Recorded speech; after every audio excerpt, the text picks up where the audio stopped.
na kitang ospital sa Banwaan na pili. Yan na po ang satuyang tututukan na dapat kita, capital town, bilang capital town, may sadiri na kitang municipal hospital na ilalaog dyan, na igwa ng dialysis center, igwa ng laboratory, igwa ng CT scan, na daina po kamo maduman sa naga. Ang mga trabaho na mga kaatugang ta na mayo ning trabaho dapat magkaigwa po sindaning katabangan, trabaho papaigtingon ta po na matauan sindaning permanenteng trabaho ang satuyang mga katugangan. Tayan po dapat ang importante na igwa sindang makukuanan sa pang-araal daw nindang pangangaipo.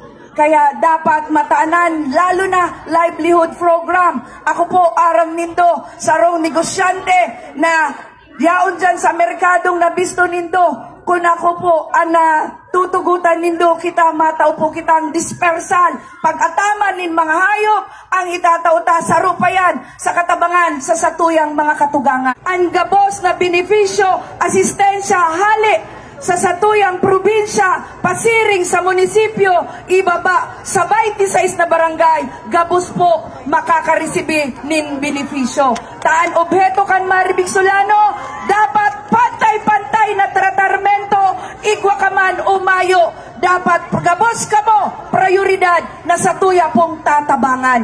Iyan po ang gigibuhon kan Maribig Solano.